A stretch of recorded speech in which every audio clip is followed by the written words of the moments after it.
Hello! Kamusta?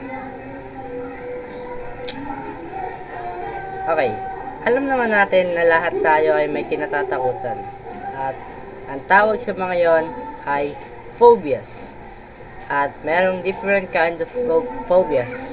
At personally, ang siguro meron ako is wala naman siguro ang arachnophobia. Hindi ko lang. Ewan ko, nakalimutan ko ng phobia ko. Oh, buti na lang, may nakita akong video. Pasensya na kayo guys, medyo madilim. Kasi ito ang gamit kong ilaw. Ang direkta sa charger. Anyway, nakalimutan ko na yung phobia ko. Well, buti na lang may nakita akong video na magpapaalala sa akin kung ano ang aking phobia. Woohoo! Yeah. Yehey! Ay nako, bakit ko kasi ginagawa itong mga to? Anyway, let's get into the videos. Okay, syempre, kamusta? Ako na naman to sa editing ko. So, syempre, in this video, I'm going to talk about phobias. And, nakalimutan ko sabihin na warning, no? Syempre, alam niyo namang this is coming, So, magre-react ako sa mga 22 different type of phobias. At warning sa mga sensitive sa phobias diyan. Pasensya na kayo. At kung may sa mga ma-offend sa sasabihin ko sa video na to, pasensya na rin. At yun lang, warning lang kasi syempre, reaction to sa phobia. So, ayan, maybe you see that coming, maybe you don't. At enjoy the video. Okay. Photos that will reveal your phobias. Number 1. Megalophobia. This phobia is relatively rare. It is a fear of large things. There aren't too many people who suffer from this phobia, but those who do struggle in life. A person with this phobia would not do well living in the city, where there are very large buildings and skyscrapers. The large ship in this picture, it's enough to make a person with megalophobia feel terrified. Megalophobia. Okay. So, akala ko megalophobia. Akala ko takot sa mga megalodon. Specifically, sharks na pangalan ay megalodon. So, kung hindi nyo alam ang megalodon ay isang malaking pating na hindi na siya nag-exist ngayon kasi alam ko mga nasa dinosaur era pa siya eh. Pero, nakalimutan ko lang. Sabi ko lang. And weak in the knees. Okay, that's weird. Okay. Takot ka sa malaki, dude. Yo. Gaano kaya kahirap ang ano nyo, pamumuhay nyo kung takot kayo dun. Number 2. Ophidiophobia. This phobia is actually Okay, let me guess. Takot sa ahas? Tama ba? a very common one. It is a fear of snakes. Yep. There are some people who love snakes and who keep them as pets. There are others who are terrified at the very sight of a snake, even the small ones. There are some people whose phobia is so serious that they see a garden hose, think it's a snake, and run as fast as they can. I mean, garden hose. Okay. Yeah, okay. I kinda accept that. Okay. Sadya lang talaga kayo guys, medyo madalim. At, nga pala, nakalimutan kong gawin to, pero edit ko na lang siguro. Sabihin ko na warning, mga phobia, blah blah blah. Pero siguro ako na bahala din. Number 3. Claustrophobia. No. Claustrophobia is one of the most common phobias. It is a fear of small, confined places. Yes. This phobia can make it difficult for people to get certain medical imaging tests, such as an MRI. Luckily, there are offices who have open MRI machines for patients who can't handle closed-in spaces. People with this phobia don't do well in closets with the door shut or climbing through small tunnels. If a person is forced into a small Actually, meron ako nito. Hindi ko alam kung bakit, pero parang nahihirapan akong huminga. Sabi naman niya common daw to claustrophobia na to. So, ayun. Akala ko, ako lang meron. Common pala. So, hindi ko na kailangan mag-alala. Nahihirapan lang kasi ako huminga. Parang napipipi ako habang kahit maliit lang yung space. Kahit yan, dude, lagay mo ako dyan. Di ko kakayanin. Space, and they have claustrophobia, it could lead to a serious panic attack. Yes. Okay, so, isang phobia na tayo. Number 4, agoraphobia. Ano to? Okay, walaan muna natin yung mga phobia. Acrophobia. Acrophobia. Okay. Well, sees on the picture, takot sa mga vehicles. Tama ba? This is a pretty strange phobia. It's a fear of crossing the street. Oh, There are okay. people who have this phobia for a good reason, after being hit by a car, for example. Yes. There are others, though, who have this phobia and there's no real reason why. This type of phobia can make getting around and living your life extremely difficult. At some point in your life, you're going to need to cross the street. Yes, true. True. Number 5, thallassophobia. Ano yan? Thallassophobia is a phobia that would make it impossible for you to enjoy a day at the beach or at the lake. It's a fear of the sea, especially the hidden structures and creatures under the surface. People with this phobia specifically yung mga katulad ng creatures na anglerfish, mga deep sea creatures, mga ganun. Specifically. phobia won't go into lakes and oceans because you can't see what's under the water. Yes. When these people do go swimming, they swim in a clean pool where they can easily see the bottom. I mean, being careful lang naman sila eh, so. Number 6, trypophobia. This is one of the strangest and most rare phobias. It's so rare, in fact, that most people have never even heard of it. Yes, it's a fear of clusters of holes or patterns that are made up of holes. You actually see quite a bit of this on YouTube. It's become sort of a meme. Oo nga, lagi kong nakikita to sa YouTube na meron akong ganitong phobia, mismong ganito. I mean, there are real people suffering from this phobia. So, hindi ko alam kung bakit nila. Tsaka sabi niya rare. So, ibig sabihin, unti lang in like 7 billion people on the 8 billion na siguro people on the earth dahil nandito. I mean, it's rare. Rare siya, okay? Pero hindi pa rin siya, it's a little bit disturbing kapag matagal mo nang inanod. Pero disturbing lang. Hindi naman siya mismong phobia. So, continue. Person with this phobia will struggle to look at these objects, and some even have panic attacks when they see objects with holes. Swiss cheese, not an option if you have trypophobia. Okay. Number 7, mysophobia. Ano yan? Takot sa mushroom? Another rare phobia. This is one of the many photos that will reveal your phobia. If you look at this picture and you're terrified, you have an irrational fear of mushrooms. If you were walking in the woods and you had this phobia, you would run screaming if you saw a cluster of wild mushrooms. Also, a person with mysophobia probably can't become a chef or a pizza cook. Okay, so basically para siyang kabaligtaran ni Mario, which is paborito niya ang mushrooms at meron pala, this is why we are reacting to this. Meron palang ganito. It's good to learn. Okay? It's good to learn. For obvious reasons. Number 8, acrophobia. Okay. Acrophobia is actually a pretty common phobia. Yes. Pretty common. Ibig sabihin, meron din ako niyan. At wow, ang taas niyan. Yo. 4th floor pa lang. Pag nung umakit ako sa building, nung 4th floor, tapos dumungaw lang ako. May fence, syempre. Kinapitan ko yung dumungaw lang ako. Men, parang nakikita ako yung ulap. 4th floor lang. Parang nasa taas na ako ng skyscraper. Dude, nakakatakot yun.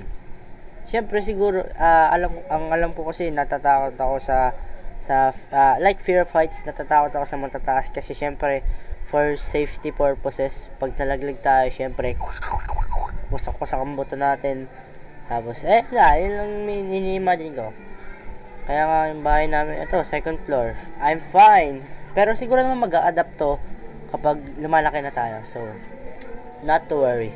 It's a fear of heights. Yes. Some people have a minor fear of heights, which Minor. is probably pretty healthy. Others, though, have a okay. debilitating fear which keeps them from Fear. going on rides at the amusement park or looking out the window at a skyscraper. Okay. There are some people who become completely panicked simply looking at a photo like this Photo? one. Hindi naman ako, Number 9. Major. Spectrophobia. Spectrophobia. Spectrophobia is a fear of mirrors. It is a unique and pretty strange fear to have. Mirror? There are some people who are unhappy with their appearance, therefore they avoid mirrors. This doesn't mean, however, that they suffer from this phobia. If you have Reflection? spectrophobia, you panic when you see a mirror, not necessarily the reflection in it. You can't mirror explain why lang. either. It cannot be easy to get ready in the morning if you are Okay. afraid of mirrors. Number 10. Calorophobia. Okay, alam ko to. This phobia is more common than most people think. It is a More fear common. of clowns. Clowns. Most people don't know where this fear stems from, but the sight of a clown can send them running for the hills. People with this fear often avoid circuses, fairs, and birthday parties if a clown was hired. And let's not even get started on a Stephen King novel. It. Number 11. Androphobia. Androphobia. If you have androphobia, chances are you are not an outdoor person. The phobia is a fear of forests and trees. Since you can go out... What? Okay, takot ka sa puno. Okay. Good to know, meron palang mga ganitong phobia. Good to know. Pero hindi naman sa nag-hate ako sa may mga ganitong phobia. Naguguluhan lang ako kung bakit. Kasi syempre, hindi ko alam kung ano yung nararanasan ng mga taong may phobia na ganito. So, ayun. Interesting din, oh. Kasi mayroon palang, like, let's say, flashlight. Flashlight. Takot sila sa, nakabox pala to. Takot sila sa flashlight. Hindi yung reflection ay hindi yung ilaw, this object. Takot sila sa ganito. Siguro meron ganun. Siguro lang. Pero hindi naman ako nag-over-exaggerate. Curious lang ako kung ano yung nararamdaman nila, kung paano sila namubuhay na everyday life nung may ganung phobia. Like, may phobia ka sa water, ganun. Anyway, continue. Side and see trees all around you. This phobia can make life difficult. Most people who have a paralyzing fear of trees and forests live in big cities rather than in the country. I understand that. Number 12. Japhyrophobia. Ano yan? This is a common phobia and it can make traveling by ground very difficult. Japhyrophobia, which is a fear of bridges. People with this phobia will do anything they can to take an alternate route to avoid bridges. Langoy na lang sila sa tubig. Number 13. Okay. Heterophobia. Okay. Heterophobia is an irrational fear of dolls. Okay. Most people who have this phobia develop it as they get older. It's very rare for a child to suffer from this phobia, especially little girls who love playing with dolls. No. Stop. Stop. Bilisan mo. Number 14. Oh my God. Anong tawag doon sa phobia na yun? Dalsphobia. Yeah. Isa dalawa na tayo. So, meron tayong tatlo pala. Claustrophobic, yung fear of heights, tsaka fear of dolls. Yan, tatlo na natin discover natin. Comment down below kung ano din yung inyo. Sa 3 out of 14 nang meron akong phobia. Sabi daw kasi dito, photos that will reveal your phobias. So, tatlo na ang aking phobia. Hindi naman na bago nag-develop. Hindi ko lang alam, pero siguro I am unaware, kaya nire-reveal gano'n. So, tatlo na sa akin. Comment down below kung ano yung inyo.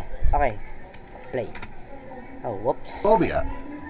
This is another very rare and strange phobia. It's called megalophobia, and it's a fear of fog. Some people are afraid of fog because it can make driving difficult. Like, usok? Okay. Interesting. However, there are some people who just look out the window and see the fog, and they quickly turn away. People with this phobia wouldn't do very well living in London, where it is often foggy. Okay. Good to know, good to know. Number 15. acrophobia. Crowded people? There are many people who hate crowds. Yes. Being in a big crowd can be Yes. frustrating. There are some people who are actually afraid of crowds. These people start to panic in a crowded room. Their fear is much different than simply hating being in a crowded room. Ah, like takot sila. Number 16, trypanophobia. Okay. Trypanophobia is a fear of injections or needles. Yes. Most people don't like needles because, well, nobody likes getting stuck with them. There are some people, however, who have a true phobia about needles that keeps them from getting the medical attention they need. That's bad. Kasi, vaccination, mahalaga yun. Kaya nga ng mga, ito, kung wala kayong, wait, dito ata yun. Ito, may turok ako dito. Ito, kung wala kayong, vaccination nung bata pa kayo, kailangan yung kunin yun. Pati yung, tungkol sa COVID vaccination, kailangan nyo din yun. Siyempre, pero hindi ko alam, I am unaware, pero narinig ko na it's a thing, pero hindi siya parang cure sa mismong virus na kumakalat dito sa mundo. Hindi siya mismong cure, parang siyang vaccination. So it's like shielding you. Pag tinurok sa iyo, magkakaroon ka ng shield to protect any bacteria/viruses in your life. Pero protekta lang 'yon. Kapag hindi mo inaalagaan yung katawan mo, yung shield na 'yon, kukupas. 'Di ba? Hindi na siya, 'di ba? Matibay siya. Pero kung let's say, di ka naliligo, di ka kumakain ng tama, di ka nag-exercise, masisira yung shield na 'yon at madali kang papasukan ng sakit. So, kailangan nating alagaan yung ating shield sa germs. Play. Number 17, Ano yan? amphallophobia. Yan. This is by far one of the strangest phobias. It's a fear of belly buttons. Pusod nga. People with this phobia try to not look down at their own belly button. Also, a shirtless man or a woman in a bikini could send someone with amphallophobia running for the hills. Why? Okay. Interesting. Number 18, tyranophobia. Tyranophobia. There are some people who love to be tickled and some who hate it. Then there are people who... Sorry guys, medyo nag-transition lang ako ng konti. Kasi, bumili na ako ng merienda. Not sponsored, pero wink wink. hate being tickled so much that it is a full-blown phobia called tyranophobia. Takot sila sa kiliti. I mean, ako minsan, kasi, syempre, pag kinikiliti ka ng sobra yung parang yung bladder ko gumagalaw ganun din. Tapos, boom! Bigla na lang ako naihi habang kinikiliti nila. Hindi ko din alam kung bakit. Siguro search ko na lang mamaya. Pero, wow! Interesting naman lahat ng phobia na to. At meron tayong tatlo. Number 19, astrophobia. If you suffer from astrophobia, the chances of you becoming an astronaut are slim to none. This is because astrophobia is a fear of space and stars. People whose phobia is very severe don't even like to look up at the night sky. What? Ang ganda kaya. Try nyo. Number 20, Melissaphobia. Take a wild guess as to what Melissaphobia is a fear of. Bees. No, it's not a fear of girls named Melissa. That's what I thought too. It's actually a fear of bees. Most people will avoid bees to keep from getting stung. There are people, though, who are so terrified of bees that it would be considered a phobia. Number 21, ephobiphobia. What? This is one of the strangest phobias out there. It's a fear of teenagers. What? Most parents fear the teenage. Matakot kayo sa akin. Hindi, joke lang. Siyempre, katulad na sinabi ko kanina, I'm not hating anyone that has this specific phobia. I'm just interested kung bakit sila takot sa ganun. Pero kami naman na hindi, curious kami, no? Years when their kids become rebellious, but they don't have a debilitating fear of their teens. People with this phobia panic at the sight of anyone between the ages of 13 and 19. Number 22, fear of teeth. Whoa! There are some people. Men, ang lupit niyan. Akala ko legit na mata. Tignan niyo yung eyelashes. Dude. Wait. Parang medyo realistic yung eyelashes dito.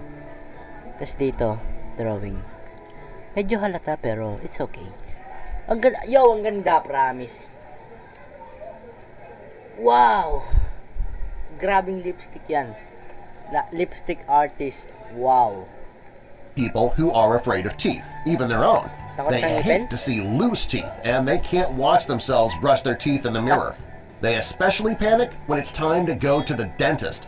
The technical term for this fear is dentophobia. Ano ba yan? Meron pa?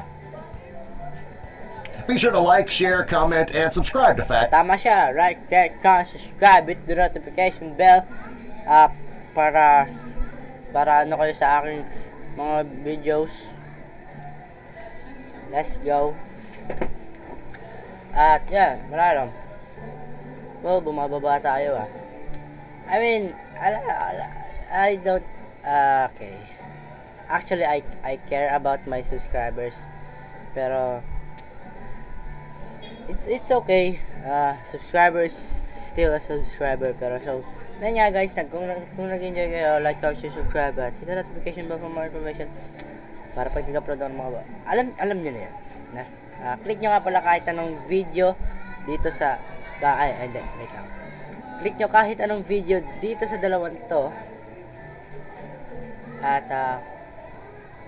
see you all next time.